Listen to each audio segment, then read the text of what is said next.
Hello students, कैसे हो आप सब। मैं विशाल गुप्ता, आपका टीचर। बच्चों, इस वीडियो में मैं आपको बीकॉम का जो हमारा सब्जेक्ट है ऑडिटिंग एंड सेक्रेटरी प्रैक्टिस का, उसका unit number 2 secretary practice continue कराने जा रहा हूं, जिसमें हम चैप्टर नंबर 3 कर रहे हैं, company meetings, general principles of meeting continued. ये चैप्टर रहेगा, ठीक है जी। इसमें हम टॉपिक करेंगे वो है मोशंस। तो मोशन क्या होते हैं? सो मोशन मीटिंग में क्या कहते हैं इसको? The term motion indicates a proposal made at a meeting by any member. Such a motion may be passed without any change or modification. But if some members feel that the motion is in form proposed needs some changes or modifications, they may move an amendment. यदि उसमें पास करके होने के बाद propose में भी कोई change या मॉडिफिकेशन करनी है तो वो भी किया जा सकता है। A motion when passed with or without amendment is called a resolution, तो फिर वो रेजोल्यूशन बन सकता है। Motion should always be in writing, motion हमेशा राइटिंग में होना चाहिए। And before it is brought before the meeting the necessary notice if any required must be given, तो उसका नेसेसरी नोटिस भी देना चाहिए। A person proposing to a motion is called the mover and the motion should be signed by him, और motion उसके द्वारा ही sign किया जाना चाहिए। अब कि अब उसमें अमेंडमेंट कैसे की जा सकती है, बदलाव कैसे किए जा सकते हैं? An amendment is proposed alteration or modification in terms or wording of the motion which is yet to be considered by the meeting। वो काम जिसमें कुछ अमेंड करना चाहते हैं, कोई वर्ड या कोई तरीका अमेंड करना चाहते हैं, उसको हम चेंज कर सकते हैं। And amendment to the motion में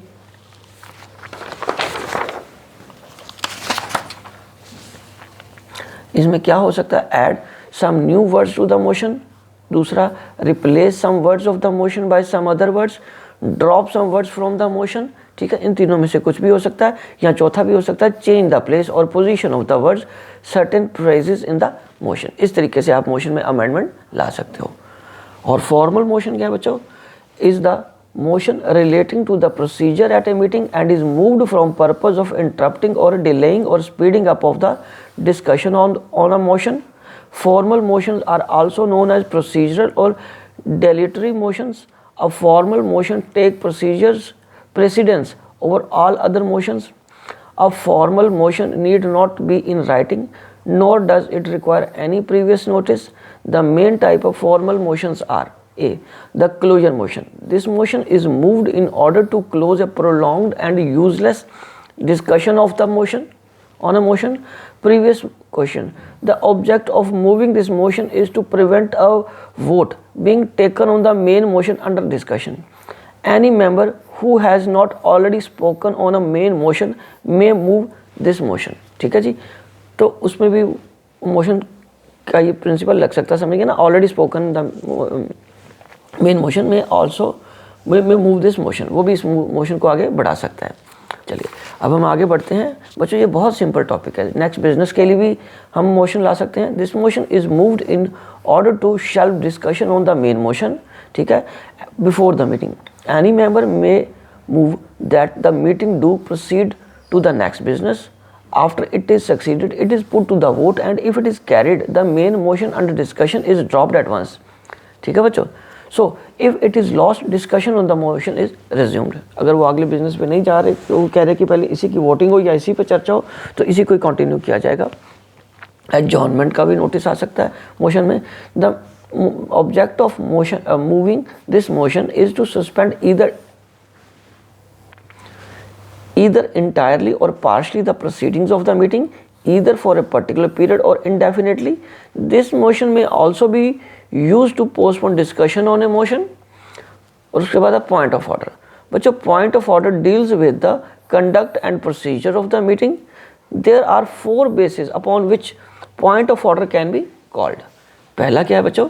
इनकरेक्ट प्रोसीजर है। तो बच्चों, इनकरेक्ट प्रोसीजर क्या है? It implies that some members is contravening the rules of the meeting.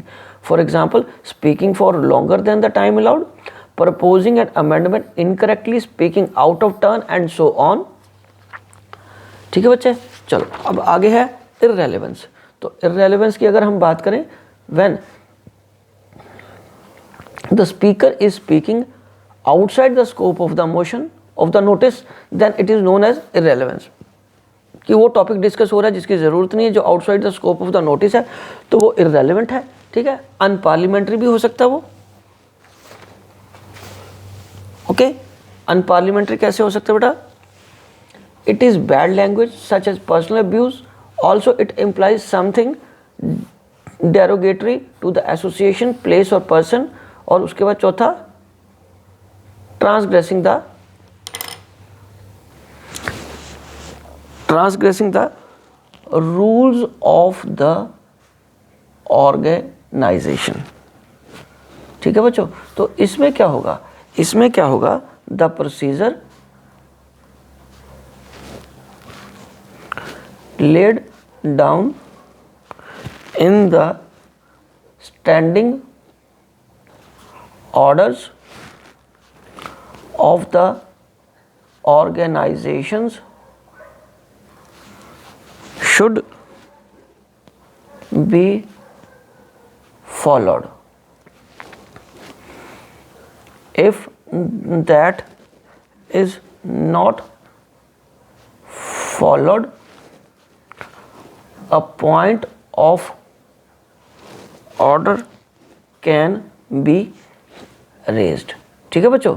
तो कहने का मतलब प्रोसीजर जो स्टैंडिंग ऑर्डर्स का है ऑर्गेनाइजेशन का, वो फॉलो होना चाहिए। अगर नहीं फॉलो हुआ, a point of order can be raised, ठीक है, आपत्ति जताई जा सकती है, ठीक है बच्चों। तो ये सारा टॉपिक था हमारा मोशन से रिलेटेड, ठीक है। तो ये टॉपिक तो यहाँ ख़त्म हो गया। जो मैं नेक्स्ट वीडियो में आपको कराऊंगा, वीडियो में हम जो टॉपिक करेंगे वो आएगा हमारा मिनट्स का। तो इसी तरीके से आप मेरे चैनल को सब्सक्राइब करके वीडियोस देखते रहिए और अपना कोर्स कंप्लीट करते रहिए। Wishing you good luck, happy learning.